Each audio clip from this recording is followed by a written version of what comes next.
Hi there. This slideshow is about competitive fairness in the women's category of handicap golf competition in Scotland. I'm not going to read each slide, I'm just going to summarise. Please pause the slides to read the detail at any time.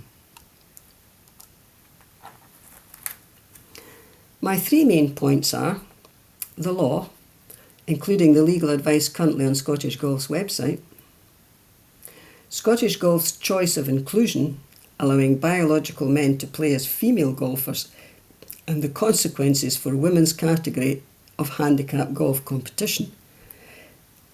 And what can women do to reclaim the legal right to have a women's category of handicap golf competition?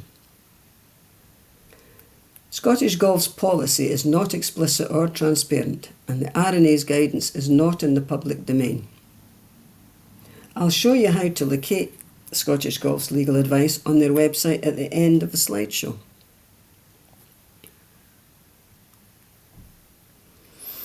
My name's Pat Bowe. In 2023 I was the captain of the Midland Division of Scottish Senior Women's Golf Association. I've been an advocate for fair competition in the women's category of golf ever since, and I've only ever commented on competition. This is an extract from the Equality and Human Rights Commission's draft guidance. The definition of sex throughout the Code of Practice: legal sex is the sex recorded at birth. Being a woman is legally sufficient to clarify women's single-sex competitions. This was also confirmed in the judgment Hayes versus English Blackball Pool Federation on the 1st of August 2025, the first judgment to apply the Supreme Court's decision. This is where the Supreme Court judgment clarifies single-sex associations and what the law says. I've included a template later on how to amend the constitutions of counties and associations to comply with the law. A gender recognition certificate does not change your legal sex. The legal advice on Scottish Golf's website, commissioned in September 2012, would have taken the Gender Recognition Act 2004 into consideration. The Supreme Court judgment validates Scottish Golf's legal advice as the law hasn't changed.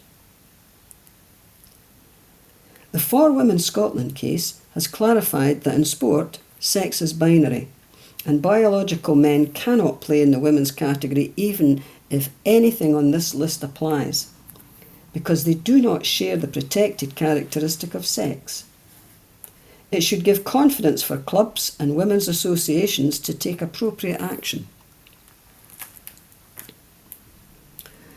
I found this legal advice on Scottish Golf's website in 2023.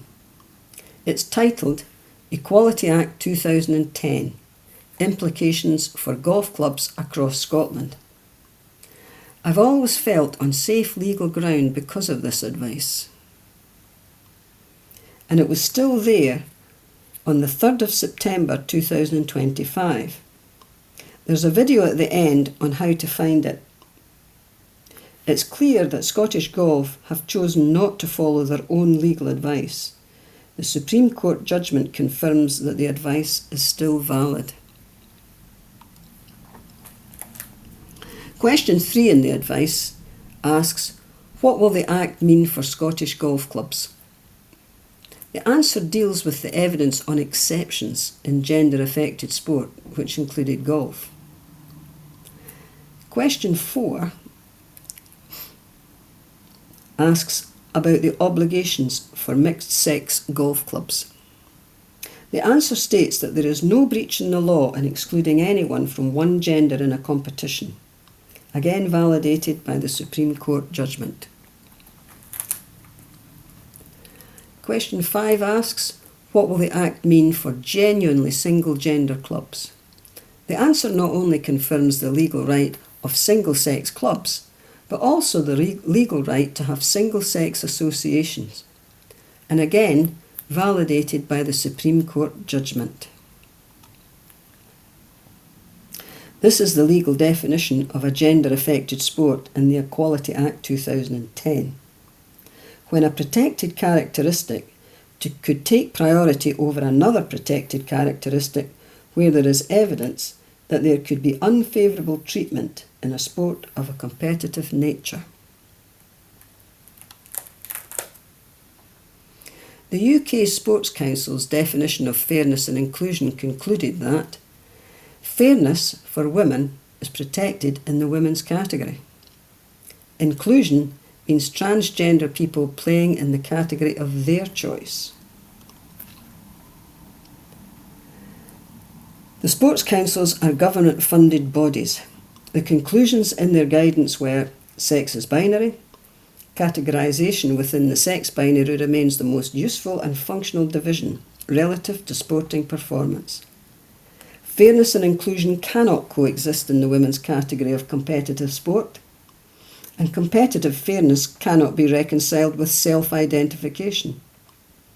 National governing bodies such as Scottish Golf should be making a choice and applying this guidance. In the guidance, inclusion applies to activities where there's no competitive advantage. It's clear that Scottish Golf have ignored the advice of the sports councils as well as ignoring their own legal advice. The Midland Division chose fairness at their AGM in November 2023. In 2025, Scottish Golf have chosen inclusion in all handicap competitions. Transgender people selecting the category of their choice.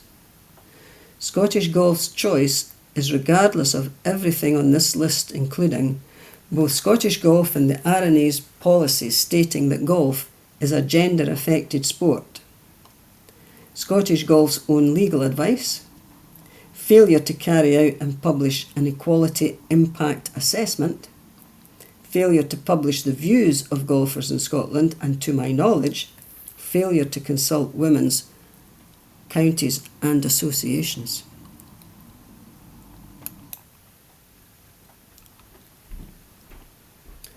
Scottish Golf allows biological men to self-identify as female golfers. Request a sex change to female on the WHS software. Delete their WHS Handicap Index and their complete scoring record acquired from the tees with the men's course and slope ratings, which are rated using the performance data of the men's sex category. Play and acquire a new WHS Handicap Index as a female golfer from the tees with the women's course and slope ratings, which are rated using the performance data of the women's sex category.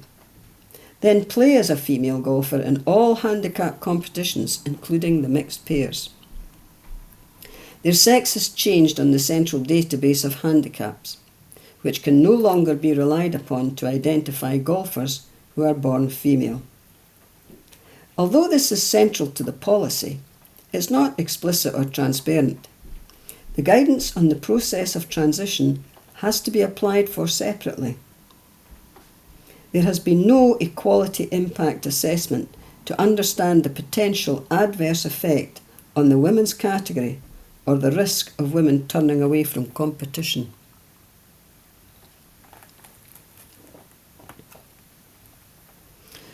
Courses are rated using the RNA's course rating system manual. Tees are rated using the data from the men and women's sex categories in the manual, and different performance data for men and women is applied. As a result, the course and slope ratings from the very same red tee and all of the other tees are usually very different for men and women.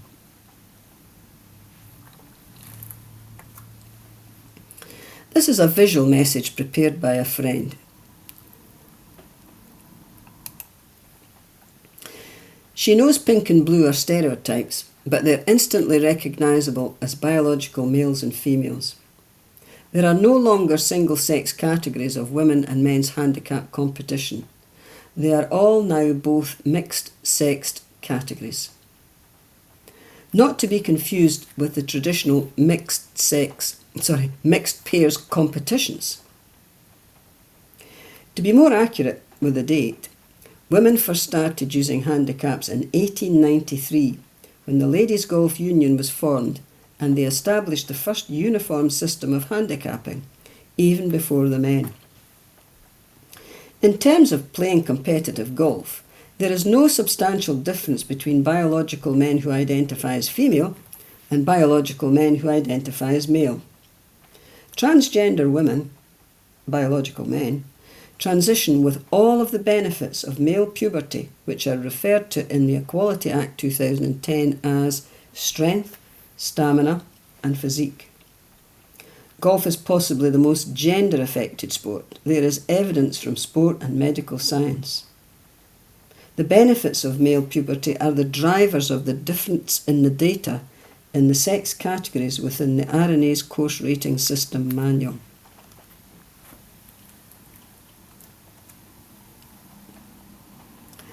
Biological men transition holistically. Since the beginning of men and women playing handicap golf in 1893, golf has always been a gender-affected sport. We just didn't call it that. It's common sense if you play golf. The title comes from the Equality Act 2010, which superseded the Sex Discrimination Act.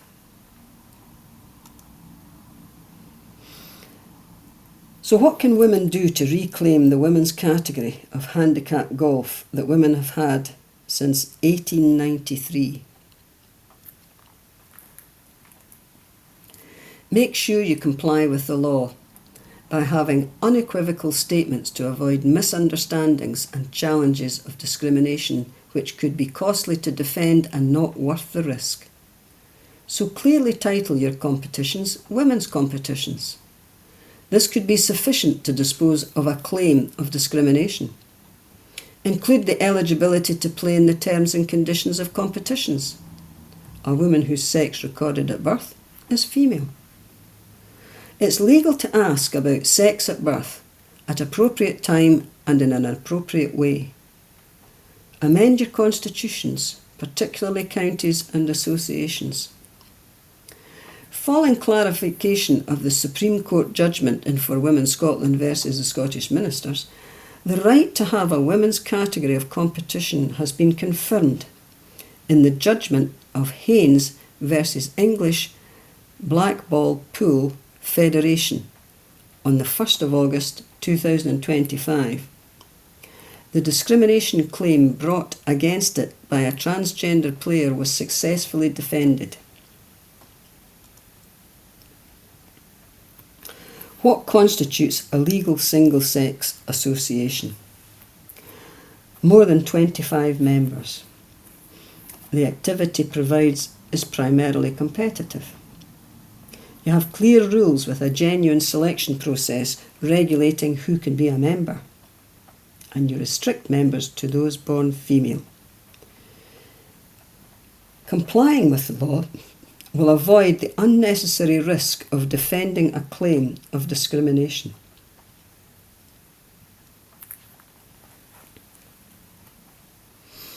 This is my suggested template for a legal single-sex association. The fictitious County Women's Golf Association, the scope and their objectives,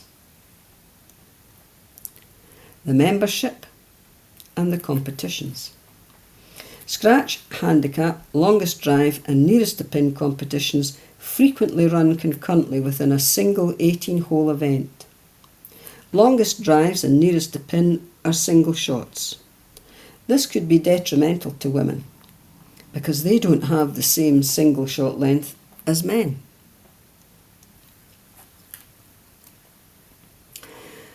Rather than have any meaningful consultation and publishing the views of Scottish golfers, we seem to have the trust me, I'm an expert approach. Women have been met with detrimental treatment from the power of national and international governing bodies before, such as the Olympic Committee. For instance, the scandal of testosterone suppression with no evidence that it mitigated the sex-based advantages of male puberty. Is golf going to be the next scandal? People being left to assume the handicap system levels the playing field. It's delusional and could undermine the trust in the RNA's handicap system. The new category of female golfer could be unlawful by including some biological men, whilst excluding other biological men, all with the same protected characteristic of sex. At the same time, the new category of female golfer could be unlawful for including biological men and resulting in detrimental treatment of biological women. Nothing mitigates the sex-based advantages men have in golf competition. I don't believe golfers who know the facts are convinced either. Rules give competition validity. Integrity is about playing by the rules. The first rule of handicapping says players, clubs and national governing bodies must act with integrity and refrain from using or circumventing the rules of handicapping for the purpose of gaining an unfair advantage. So you can't circumvent the rules and gain an unfair advantage. On page 23 of the RNA's Rules of Handicapping, here we have the illustration that there are separate course ratings for men and women from each set of tees based on the length of the course. Par guidance is based on the different performance of men and women. Golf clubs use the different distances men and women hit the ball to determine the par for each hole. A par 4 for men might be a par 5 for women.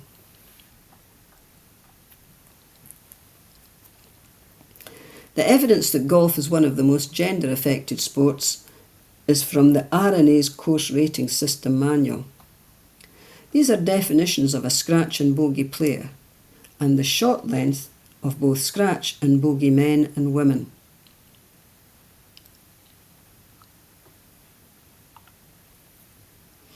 A transition zone is an area close to or on the green just beyond the average distance of scratch or bogey players. The scratch women's transition zone is 40 yards shorter than the scratch men's, and the bogey women's is 50 yards shorter than the bogey men, if you'll excuse the pun. Men playing as female golfers would get the benefit of the rating data on the transition zone for women. Now that's an area that women can't reach, when men on average would be able to reach. This is only one example of the many differences in the sex-based rating data in RNA's Course Rating Manual, which is used to reach the different course and slope ratings in the sex-based categories of men and women.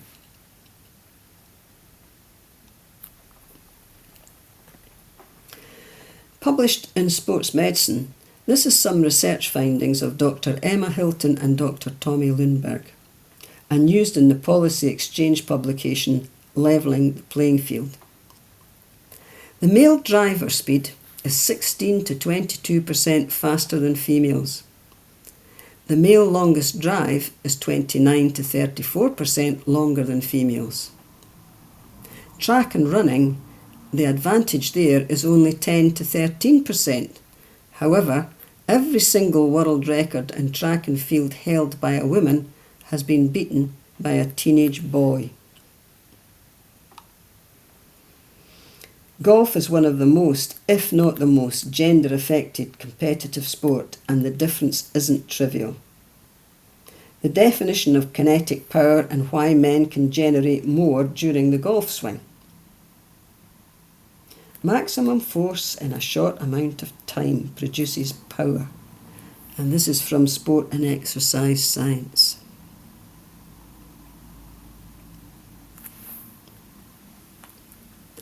Rotational torque, the moment of force. Why men can generate more rotational torque in the golf swing is a combination of strength, stamina and physique, all dynamically coming together in that split second of the golf swing. And again, the difference isn't trivial. There are many more examples from Sport and Exercise Science to explain why male performance in golf is greater than that of females.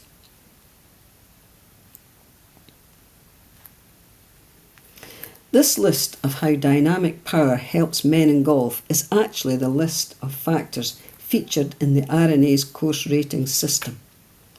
These physical and psychological factors open the risk of women becoming victims of the detrimental treatment in the view of reasonable people, particularly in one-to-one match play singles and longest drive and nearest the pin competitions.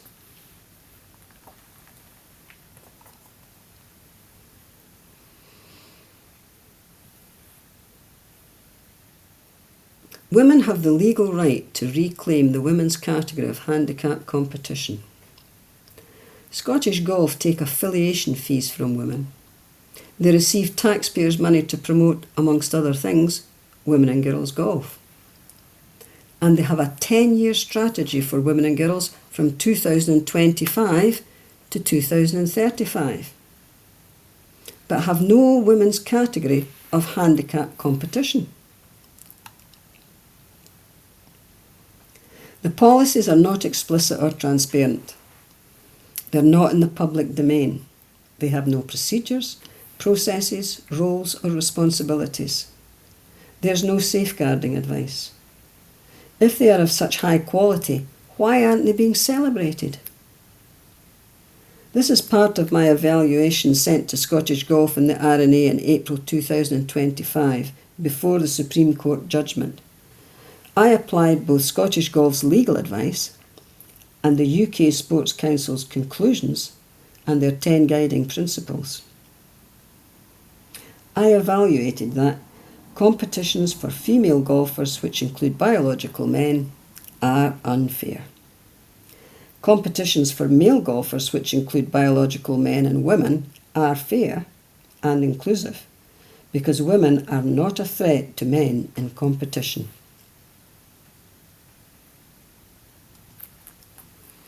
I made recommendations that they immediately suspend and review their policies to comply with the law, and that they protect a fair women's category of handicap competition for biological females.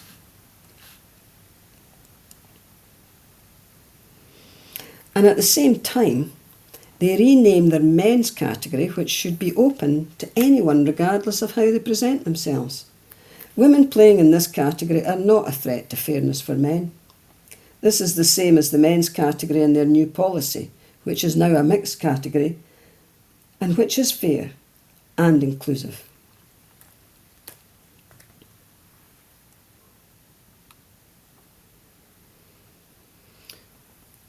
So what can women do? Sex is binary and so is fairness. There is no such thing as tolerable unfairness. Choosing fairness for women is not discrimination or harassment. Women have the legal right to reclaim the women's category of handicap competition and women's single-sex associations.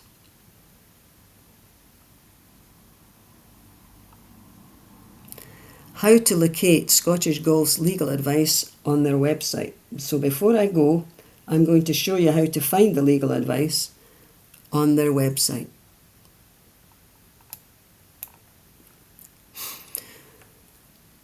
So here we are on Scottish Golf's website. From the menu up here on the left hand side, you press it here and you go to Play Golf. Click on that and go down to Women and Girls. Then you scroll down and you keep going until you find Women's Membership Advice Note. Click Read More and scroll down again. And when you come to Access to Tee Times and Competitions, read the full advice note here. If you click on that, it takes you to the legal advice, and this is the 3rd of September 2025. This legal advice is still on their website. You could download it, you could print it off, keep a copy for yourselves.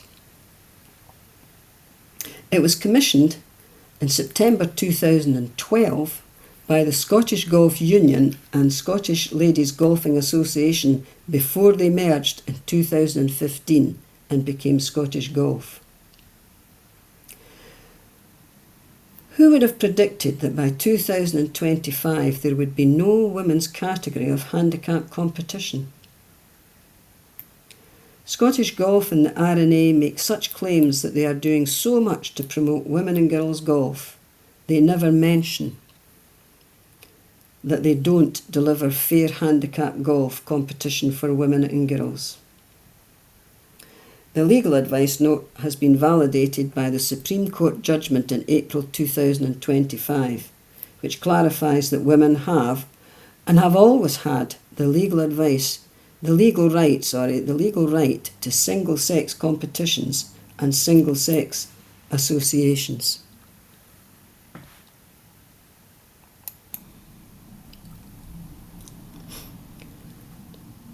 Choosing fairness for women is not discrimination or harassment. It is a legal right. It's also common sense for golfers.